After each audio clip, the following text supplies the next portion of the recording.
Hey YouTube, how's it going? Let me guess, you've been working hard, you've been putting the hours in at work, your hard work has finally paid off, you've got a bit of money in the bank, and it's finally time to buy that Porsche that you've always dreamed of. You don't want to waste your money on any old Porsche. So in this video, I'm going to show you the top Porsches that you can buy for £30,000 or less in 2021. And at the end of the video, I'll show you which Porsche I would personally buy if I had a budget of £30,000. Let's do business.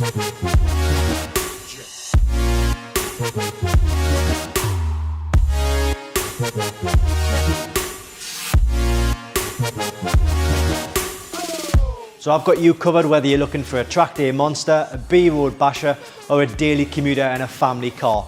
I've previously on this channel already made videos on the £10,000 and the £20,000 price brackets. So if you're interested in looking at those videos, I'll link them in the description below. Oh, before we start, make sure to hit that subscribe button and click the bell so you don't miss anything. You can also follow me on Instagram at TPNTV, link in the description below.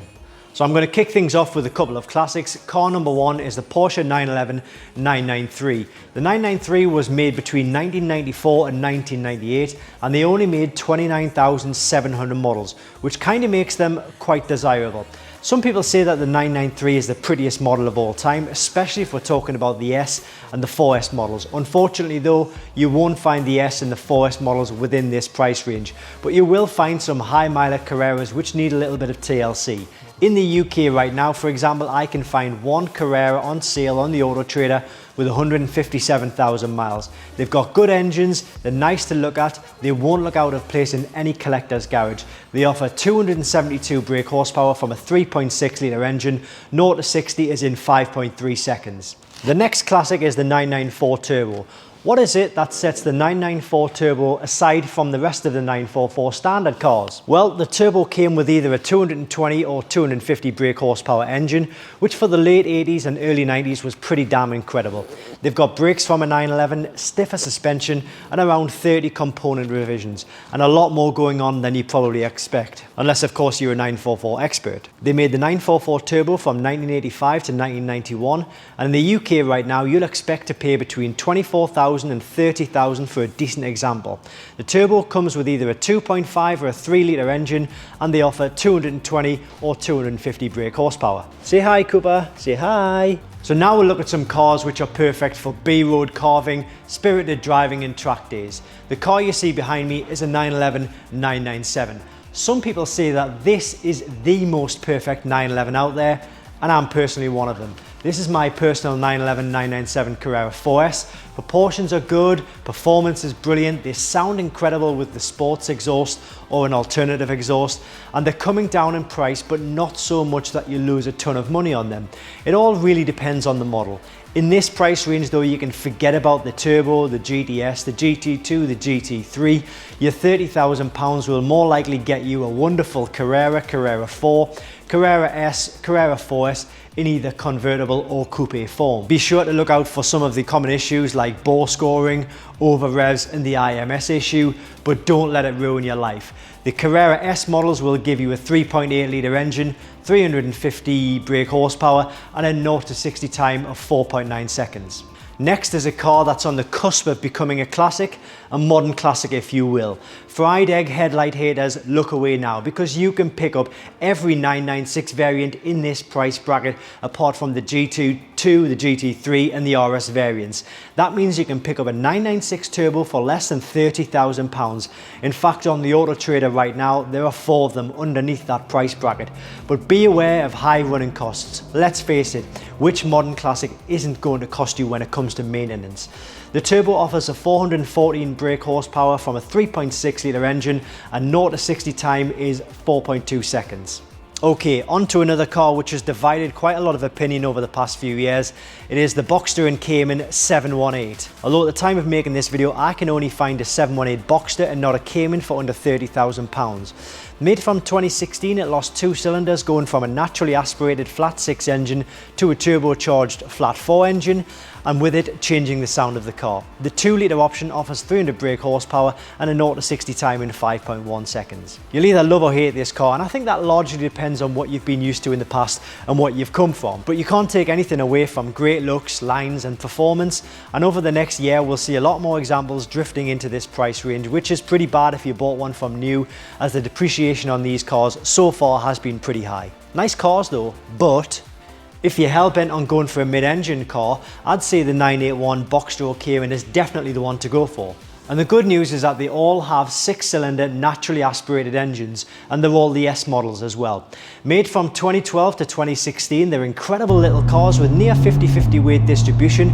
They offer 325 brake horsepower from a 3.4 litre engine and a 0 to 60 time of 5 seconds flat.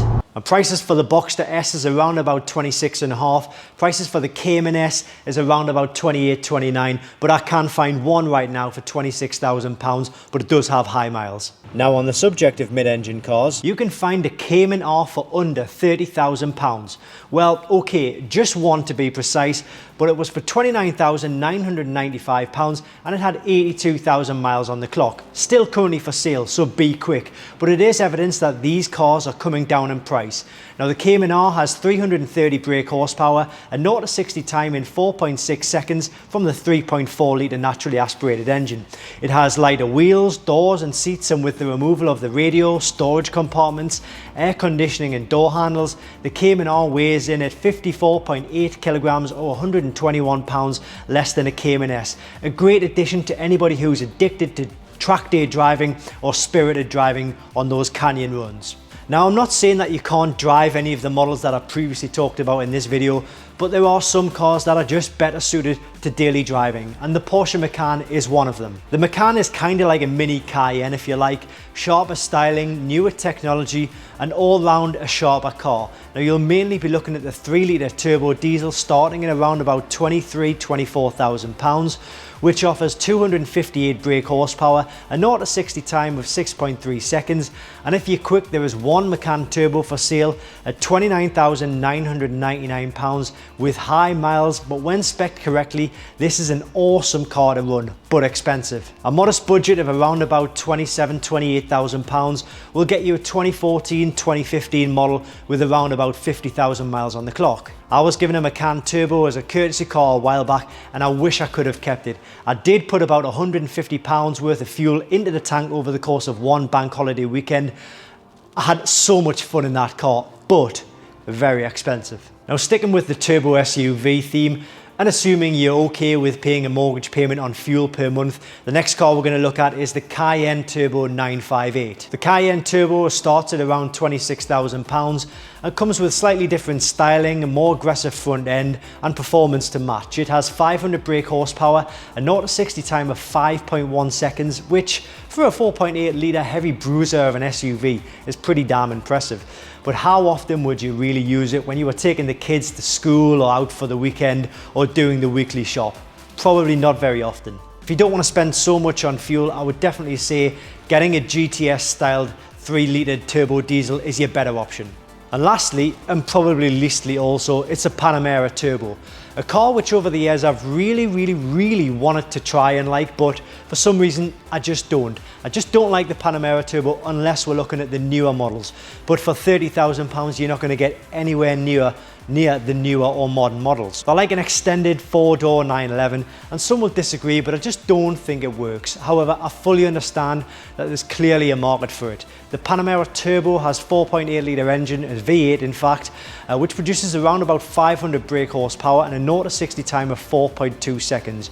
You'll pay around about £22,000 upwards for a sub 100,000 miler car. They're just expensive to run, hard to sell, but it's your money. You do what feels right for you. But if I was putting my money on one of those 3 cars, the Macan, the Cayenne, or the Panamera as a daily driver, I certainly would immediately discount the Panamera. So that's it from me and Cooper on this video. I hope you've taken something from this video. If you have learned something or you've enjoyed it, please go ahead and click that like button, hit that subscribe button if you haven't subscribed already. You can also follow me on Instagram, just follow tpn.tv, and I'll see you in the next video for more Porsche hints, tips, reviews and guides. I almost nearly forgot, guys. I said at the start of the video that I would tell you where I would put my £30,000 if I had a budget of that amount to spend on a Porsche. To be honest with you, all day long, I would put my £30,000 towards a 997 Carrera 4S or Carrera S. For that money, I don't think you can beat the performance, the styling, the iconic shape of the car, and altogether the whole package that the 997 offers you. So that is definitely where I'd put my money. Obviously, it all depends on you and your personal circumstances, how much money you've got to play with. You know, you may have £30,000, but you may want to keep 5,000 of that aside for repairs and maintenance. It's entirely up to you, but that's where I'd put my money. Hope that helps.